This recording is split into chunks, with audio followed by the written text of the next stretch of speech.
Let me tell you about the Johnny Cage movie, because that's what Mortal Kombat 2 is, right? Johnny gets the best lines, the funniest moments, and the big, triumphant payoff. His arc is classic hero stuff. Stop faking confidence and actually find it. But here's the thing, Johnny's arc ends before the movie does. Mortal Kombat 2 isn't actually Johnny Cage's movie. He destroys Shinnok's amulet, gets his big moment, and then the story just keeps going, because there's still a question hanging in the air since the movie's opening scene. Mortal Kombat 2 doesn't open with the tournament.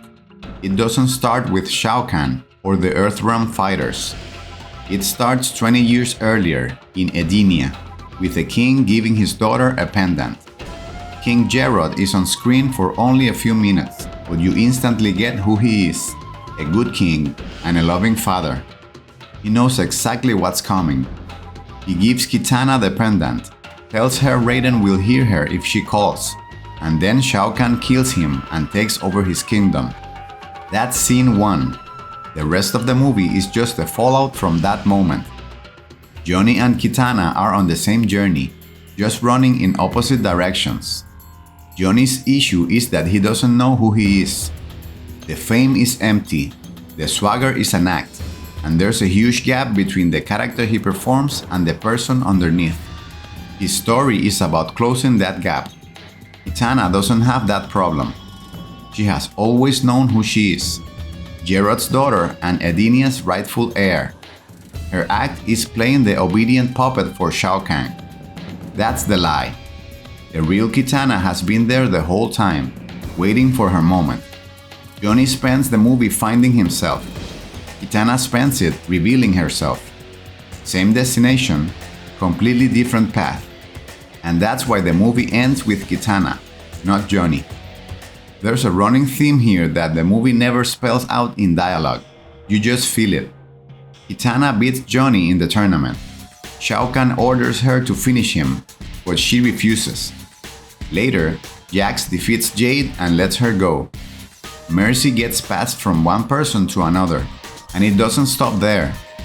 Johnny Cage, the guy convinced he's a fraud, ends up diving into the Netherrealm, risking his life to retrieve an amulet for people he barely knows. The mercy that starts with Kitana keeps changing the people around her.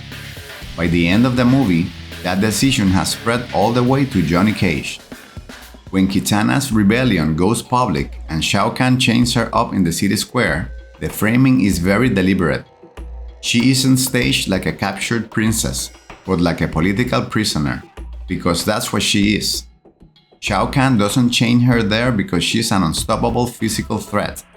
He does it because she's a symbol, living proof that Outworld's rule isn't permanent. That idea is dangerous, and he needs to break it publicly before it spreads. It doesn't work, but the fact that he tries that hard tells you exactly who the real threat is. At the end, Shao Kahn loses twice. First, Johnny destroys the amulet, Raiden gets his power back, and the Emperor loses his immortality. That's the plot solution, the mechanical victory. Then Kitana fights him, and she doesn't just beat him, she exposes him. The crowd watches the invincible conqueror of Edenia fail. The amulet is gone, and with it, the myth. She forces everyone to see him for what he really is, and then her people start chanting her name. That's the payoff to scene 1. That's her father's pendant.